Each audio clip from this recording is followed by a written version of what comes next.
My name is Pam Watson, and I live in Southern California, and I'm a gourder. This particular video is aimed at people that are in a group with me, but I didn't want to make it just private, so it's public just in case you're curious. But I just wanted you to know I'm sort of aiming it that way. Anyway, I'm considered a grandmaster in this art form, and I wanted to go over just one idea right now, and that's the texture that can go on a gourd. And not going to explain gourds right now because, like I said, this is to my audience. I'm a member of the Orange County Gourd Society, the California Gourd Society, and the American Gourd Society. So I don't know who'll be watching. So gourds can have something on them rather than just being, shiny. We can do things like just put some sort of nubbiness onto them. We can take paper mache and put beautiful, this is a whole class right here on one. We can also do something that looks like this. See how nubby that is? And that's what I'm gonna kind of go over, how you can put that texture. And this is one is a little bit more kind of creepy, I know, but this is kind of what I'm going for. When I want to do spirit dolls or something like this. I want to do this kind of if you can see it, it's much more, it's very paper mache. So that's what I'm going to be going over. I'm going to show you how to put it on. But also, what I'm noticing is that there are products out there. People are selling products out there and they're wonderful. One of them that I just tried and I'm going to try in this video is made by Golden, and their products are wonderful. I find their colors wonderful. This is not me saying, no, don't buy Golden. I do. I buy them. I like some of their stuff. And I just had a new in-service where they showed me their, where you can build up and have a lot of roughage and, it's really thick. But the other thing that I got to thinking about is they're expensive. I mean, not everybody has money to buy all those things when you have a hobby. And I'm trying to keep things on the cheap in a way, just because naturally you can. You don't have to, sometimes you do. It's like, I think that Elmer's glue is like universal for a lot of everything. I don't think you have to buy Mod Podge. I know they show it, and you'll see YouTubers will say buy Mod Podge. And okay, fine. Have they just tried using just an Elmer's glue, a PVC, I say Elmer's, it can be a PVC glue, and watering it? Or when you're done, spraying it with a polyurethane to give it either a dusky or a shine or whatever, a matte, whatever you want. Cheaper than buying the little containers of Mod Podge. But Mod Podge is coming out with different versions for specific things, and I have to tell you, I haven't tried each one of them.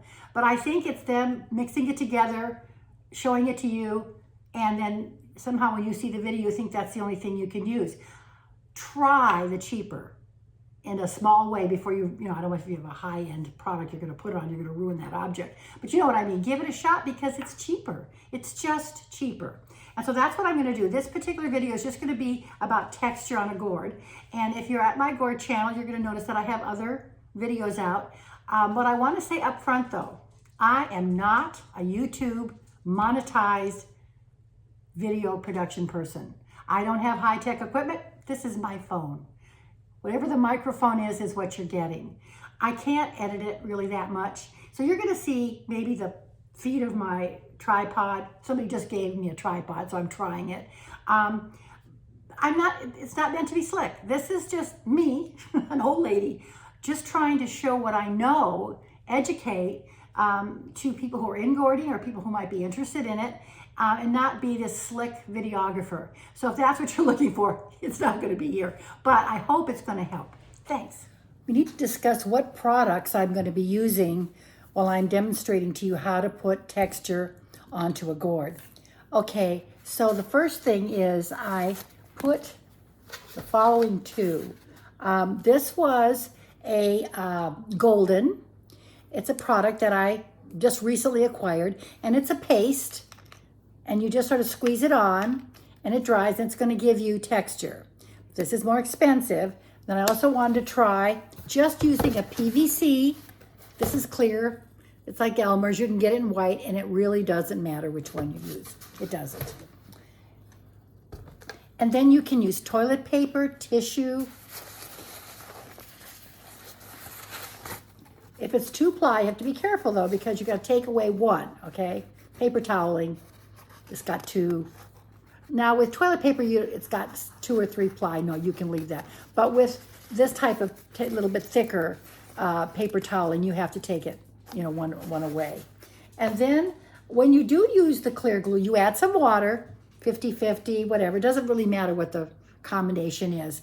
If you don't add anything else onto it, like coffee coloring or anything, and you put it in a sealed, it is going to last. This is already 8 months old. It's going to last forever. So that's what you're going to do initially to begin, when I'm going to be showing you how to get the texture on there.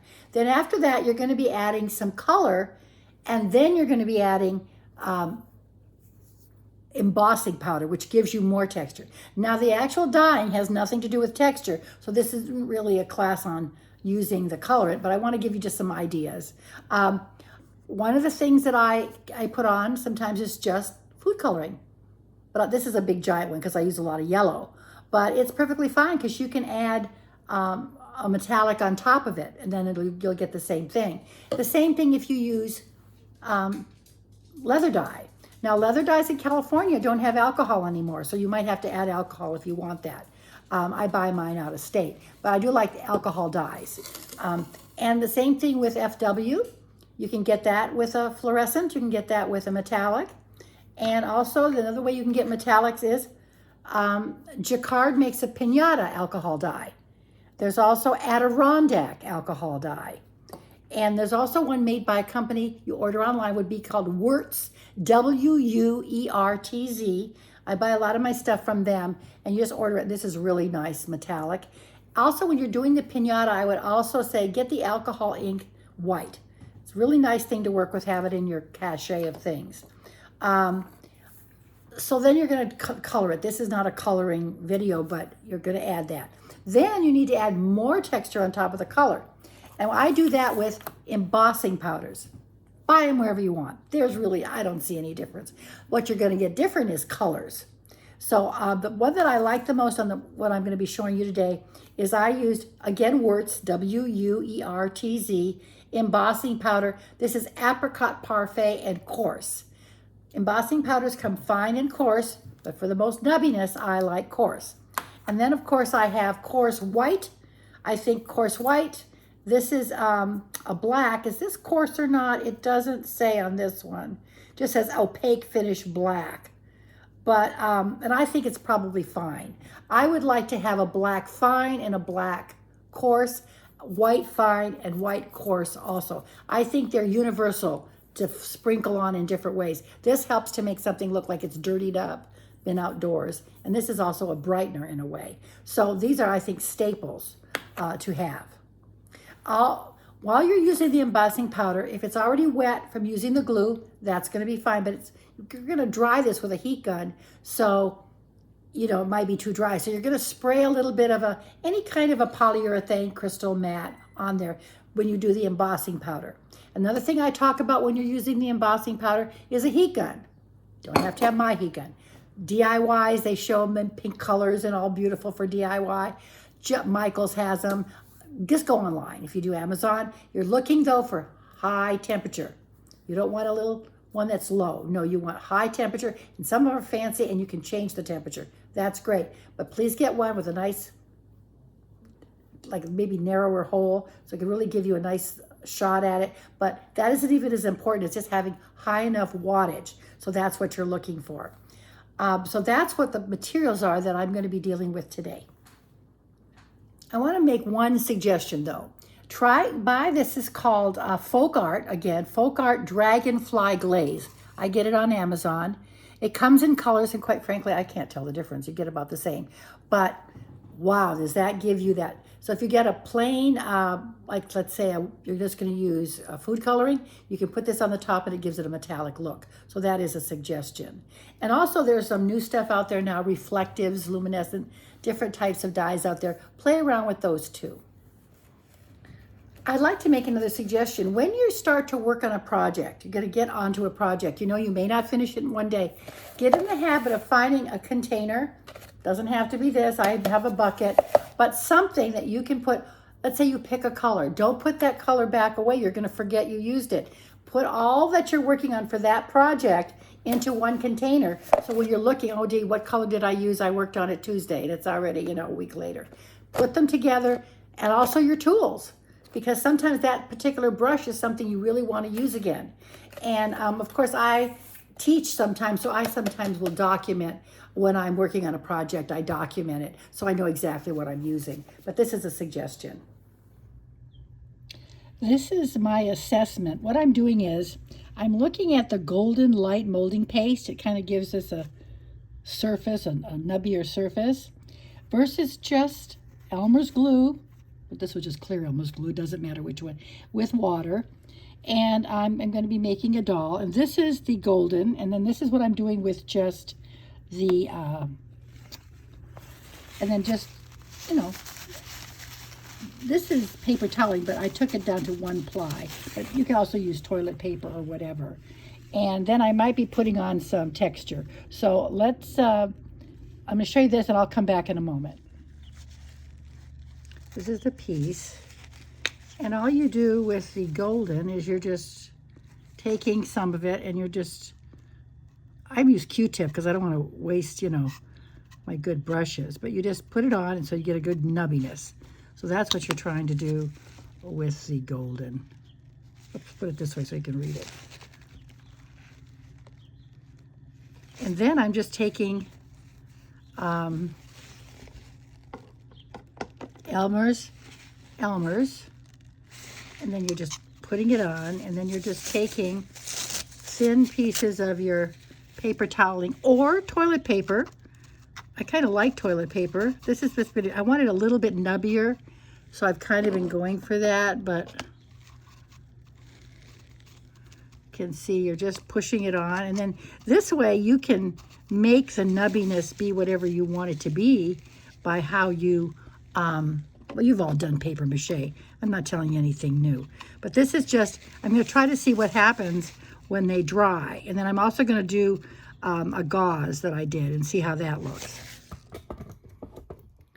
Okay, so once you've got all the paper mache on, then what you want to do is you want to hit it with a heat gun, and you want to make it actually almost burn or bubble. See if I can get hot. There we go.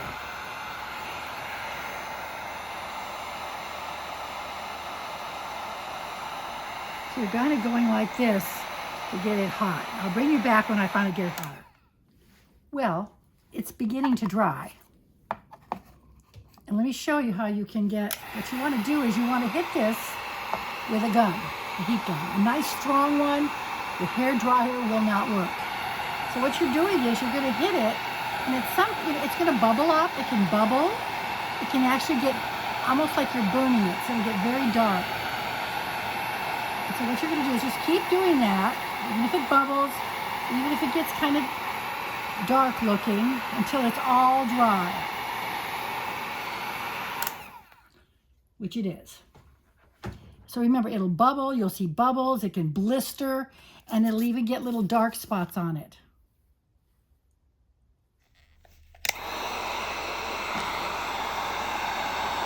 I want to see if I can get you to see it bubbling.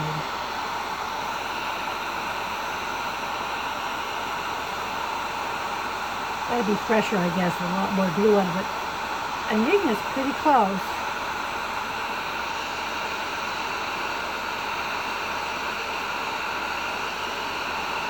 I just want you to know that it can brown up, it can get, there you go, look, see? Don't worry about that. Darkness. Now I'm going to add some pigment to this because it's dried now. I don't want to tell you what I'm using because that's not helpful. What I want you to do is find your own. This, I will tell you though, this has mica in it. So it's got that metal reflectiveness to it. Because I want that in this. But you could do any type of a dye you want. I do not paint. I don't use acrylic paints. So you're going to find a dye. And it doesn't really matter what. Just find your color and then just put it on. So watch. This is going to have sort of a metallic. It looks a little bright, but I'm going to bring it down. And this is very papery because that's going to absorb. Everything you just did, it's like almost like a watercolor. It's going to absorb. And you notice this rag that I have underneath it? That is, I use it. I keep it because you know what? I'm going to eventually cut it up and I'm going to use it on a piece because it's going to have wonderful colors on it. So I don't just, or if I put some type of a paper toweling, I'll keep that paper toweling because, you know, this is good pigment. But this one isn't, it's an old dish, not a dish rag. This is an old shop rag. And I just use it. And then once it gets, sometimes when I finally need it, I'll cut it up and I'll use it. So use something, cheesecloth. Put a cheesecloth under whatever you're working on. That's a good one. Just buy yourself some cheap cheesecloth. Stick it under your projects when you're putting dye on them. And it's going to be usable.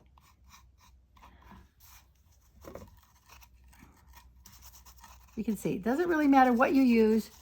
There is something called dragon glaze, by the way, you can get, which is really sort of got sparkly stuff suspended in it. It's not a mica or anything, but it's, if I wanted to recommend something, you can get a dragon glaze, and that's kind of interesting. But also Golden has some things with suspended glitter in them that has a really nice, you can look at that.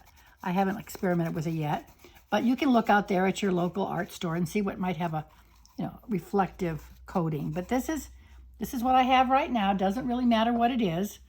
And you can see, well, that's kind of bright, but that's okay because I'm doing, that's kind of what I'm looking for. So it's not gonna, so there you go. And you notice now, you can really see that the Golden took lighter than the paper toweling. See how it took more pigment? This is lighter. So there again, now that might be a reason that you would want to buy the Golden because you want something lighter, not something darker. That's what my experiment's showing me. I actually like both of them on here. Now I'm adding a little bit of like a moss green. I'm just dabbing it. And you can also use alcohol dyes on this. I'll grab an alcohol dye in a minute, but this is more like a mica. And I just liked what it did. I like the look.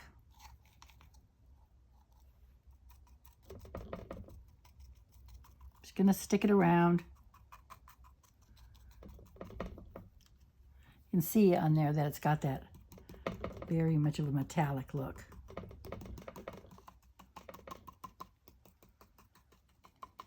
Since this is going to kind of be like a wooded creature, I want some green, but not, you know, I want a bright color. I'm going to mute it, but there you go. This alcohol dye is called Mineral. I get it from a place called Gourds in Arizona, but I'm sure there's others similar. And I'm just going to, I've never tried it. This is just me. I'm just experimenting. I want to see what it does.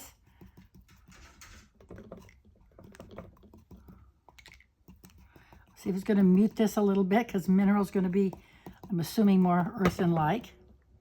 Put it on here, get that color down a little bit. I like that. Now this is an alcohol dye, but on the tissue paper, it comes out a little bit different. It doesn't come out the same as if you put it just on a raw gourd. But I like that it's bringing it down, more like a trunk of a tree, right? That's kind of what I'm getting at here. I want to kind of trunk it up. But we're still getting that orange coming through. I'll darken it at the bottom a little bit more.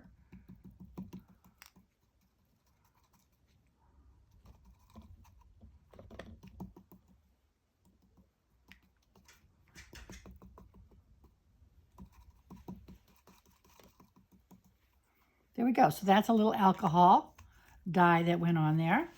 And I'm happy with that. I want to mute that a little bit more. So I've got something called a botanical. So it's got, it is a green, but I don't know how it's going to show. I think it's just going to take away some of that. I don't want that dark line there. I want it to be.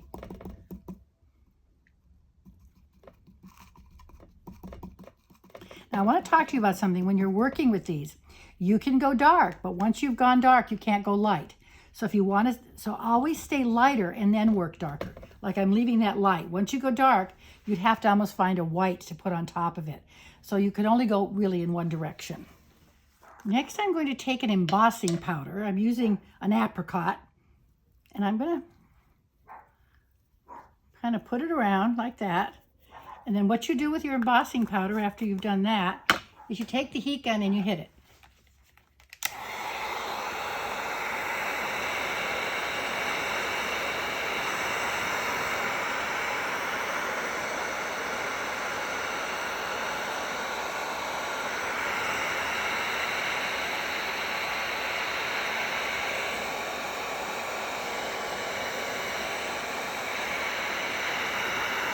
Now you'll notice that this apricot is lightening it.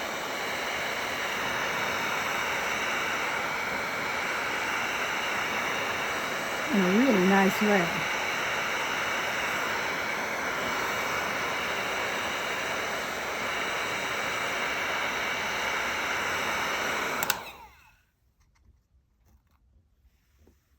Look at that, that's really nice. Next is going to be a white coarse. This is again an embossing powder, white. I don't like fine as much as I like coarse. Kind of just leave your white though, just for little patches.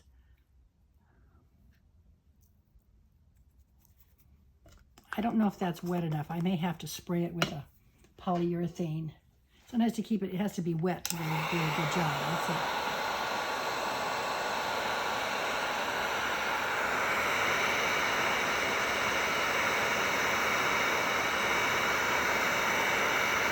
No, it's staying pretty good. Still wet enough. The surface has to be wet so that the powder sticks, and then you just hit it with the heat gun.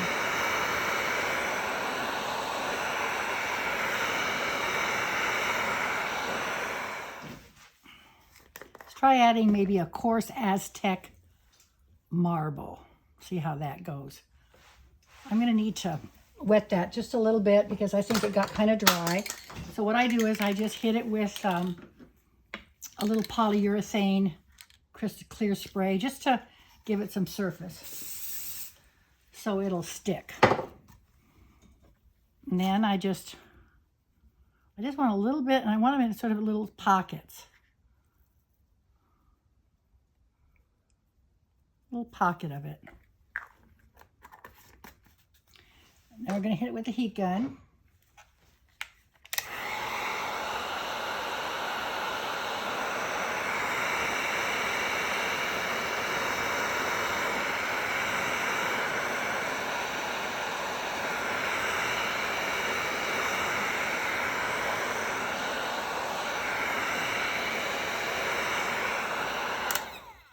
So I'm looking at it and I'm thinking, maybe what I need is a little bit of black on it. Very, very light. Very light. I'm going to give it a spray again, just so it keeps it so it's kind of wet. I think it is wet, but we'll see. There it is. I gave it a little spray. And then the black that I'm using is a black embossing again. Just a pure black. But you really want to be careful. You just want to lightly sprinkle it. You don't want to put big pockets, unless you do need a dot. If you want to dot like a black hole, then you can. But I'm just doing it like, you know, things will get dirty in the forest, sort of like that. So black and white, believe me, you can use that. A black embossing and a white embossing powder is quite versatile.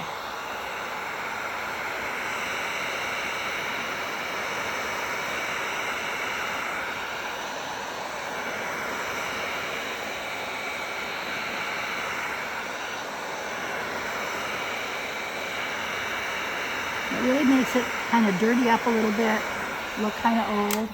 And I think that that's where I'm going to leave it.